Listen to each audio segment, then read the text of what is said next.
बिने सिंह सरकार की कमी रही ना कहीं, तभी प्रधानमंत्री को वापस लेना पड़ा। बिने सिंह। ऐश्वर्य भाई, अभी हर्षवर्धन जी ने कहा कि ये कुलदीप जी आ रहा हूं प्लीज, ऐसे चला कौन रहा है। मैं दो बातें केवल कह रहा हूं, मैं पक्ष और विपक्ष की बात नहीं कहता। पार्टी जी आ रहा हूं। एक भारत के खिलाफ साजिश थी ऐश्वर्य भाई, उसका नाम था खालिस्तान रेफरेंडम 2020। यानी 2020 में खालिस्तान के मुद्दे को पुश करना था। 8 देशों से चल रहा था, इटली, जर्मनी, इंग्लैंड, कनाडा, कई देशों से चल रहे थे। उसमें हुआ क्या कि जब कोरोना आया तो कई धंधे नुकसान में गए। खालिस्तान का भी जो धंधा था ये नुकसान में गया, और 2020 में जो होना था 2022 में आया। इसीलिए जब भी ऐसा कोई एजिटेशन बनता है, जैसे कभी किसान आंदोलन बन रहा है, तो इसमें खालिस्तानी इस बात का प्रयास करते हैं कि इस आंदोलन के माध्यम से उनकी बात रखी जाए। मैं ये नहीं कह रहा हूं कि आंदोलन वही है, लेकिन इस बात का प्रयास जरूर होता है। दूसरी बात, हर्षवर्धन जी की बात कहता हूं। 2004 में हर्षवर्धन भाई दिल्ली को ही क्यों ऐसे 40-50 हजार लोग घेरते हैं और लाइफ चौक चौक हो जाता है। सीए का आंदोलन में देखा गया, इसके पहले किसान आंदोलन में देखा गया, अभी का प्रयास देखा जा रहा है। तो 2004 का एक डॉक्यूमेंट था ऐश्वर्य भाई, उसमें 2 नक्सलवादी संगठन एमसीसी और पीडब्ल्यूजी मिलकर के सीपीआई माओइस्ट बने, और एक डॉक्यूमेंट बना, उसका नाम था STIR, strategy and tactics of Indian revolution. हर आंदोलनकारी को, मैं तो कहता हूं हर विद्यार्थी को, हर व्यक्ति को पढ़ना चाहिए। उसमें यह कहा गया है अर्बन पर्सपेक्टिव का कि जंगल में हमारा आंदोलन खत्म हो रहा है, और शहरों में और शहरों के आसपास हमको मोबिलाइजेशन कैपेसिटी बनानी चाहिए, और 10,000, 20,000, 50,000 लोगों को इकट्ठा करके किसी इशू पे, उसमें किसान का नाम लिखा हुआ, किसान के इशू पे, मजदूर के इशू पे, और शहर को चोक कीजिए। और ये एक अच्छा तरीका है, लीगल डेमोक्रेटिक फ्रेमवर्क उसका नाम रखा गया। जो बाकी आम आदमी पार्टी के नेता कह रहे हैं ना कि ये तो लीगल हमारा राइट है, तो ये नक्सलवादियों के डॉक्यूमेंट की बात है जो हमारे आम आदमी पार्टी के नेता कह रहे हैं। बात कर रहे हैं, लीगल बात है जी। कुलदीप कुमार जी, हमको कुलदीप कुमार जी वर्सेस बिने सिंह 1-on-1।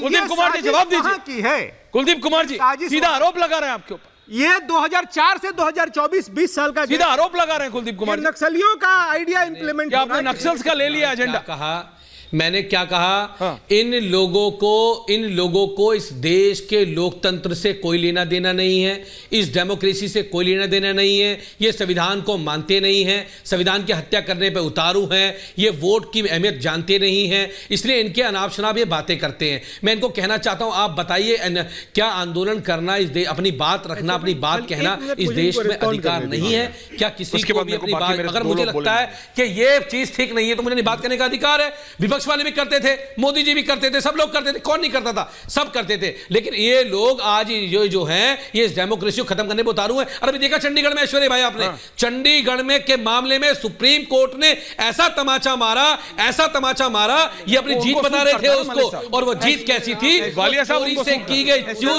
बैलेट पेपर इस देश को याद रखेगा, ये देश के लोकतंत्र के इतिहास में ये दर्ज होगा, ये याद रखा जाएगा कि कैसे चंडीगढ़ के चुनाव के अंदर इन लोगों ने धांधलीबाजी करके किस प्रकार से वोटों की चोरी करने का काम किया। ओके ठीक है, बिने सिंह को बदनाम करेंगे इस देश में। एक मिनट, ओके कुलदीप जी आपको काउंटर, किसानों चौधरी साहब आपने अच्छी बात कही।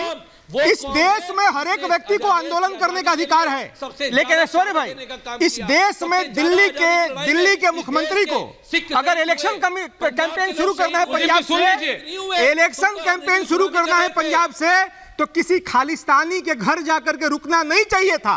आम आदमी पार्टी के किसी सांसद को खालिस्तान का सपोर्ट नहीं करना चाहिए था। अगर आम आदमी पार्टी का कोई सांसद, इनके सांसद थे पंजाब में, उन्होंने खालिस्तान का सपोर्ट किया था और अरविंद केजरीवाल चुप थे। मैं ये कह रहा हूं ऐश्वर्य भाई, ये नक्सलियों का जो एजेंडा है, मैं बोल रहा हूं 2004 का, उसको आम आदमी पार्टी इंप्लीमेंट कर रही है। धर्मवीर चौधरी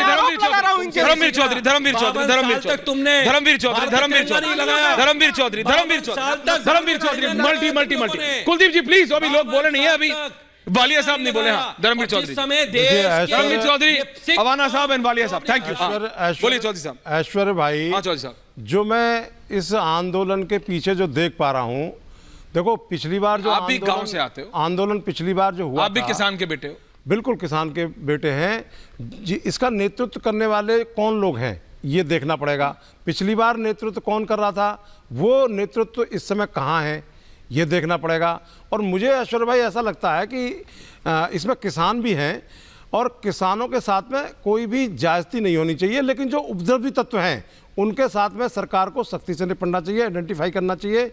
और इसमें जो राजनीति हो रही है, जो राजनीति कैसे हो रही है, ये जो सरकार के सरकारी तंत्र केजरीवाल के पीछे लगे हुए थे, तो केजरीवाल ने, आम आदमी पार्टी ने इस तरीके से प्लांट किया कि इनके पीछे इन किसानों को लगा देते हैं, उसी में अमृतपाल एंड कंपनी और दुनिया भर के जो इस तरीके के जो लोग होते हैं वो घुस जाते हैं। तो सरकार ने जो वादा किया, सरकार को उस पर सहानुभूतिपूर्वक विचार करना चाहिए। और जो इनका नेतृत्व करने वाले लोग हैं, ये देखिए 200 साल की अंग्रेजों की व्यवस्था को शांतिपूर्वक तरीके से भगा दिया गया था। तो ये शांति से ही इसका हल निकलेगा। सरकार देने वाली है, सरकार पीछे नहीं है, मोदी जी का कमिटमेंट है। तो हमको प्रॉपर तरीके से अपनी बात रख के सरकार के साथ वार्ता जारी रखनी चाहिए। लेकिन ये जो उपद्रव हो रहा है, ये नहीं होना चाहिए। मैं आपको फिर बता रहा हूँ, किसानों का इस्तेमाल कर रहे हैं। मैं फिर बता रहा हूँ, आप किसान यूनियनों का इस्तेमाल कर रहे हो क्या?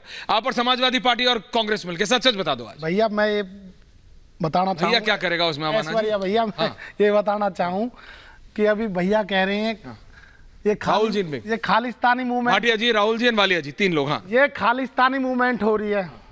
मैं नहीं कहा, मेरी बात, एक भी किसान ने एमएसपी के अलावा कोई अपनी मांग रखी है? भैया ये बता दो आप मुझे, एक भी किसान ने एमएसपी पे मांग रखी है?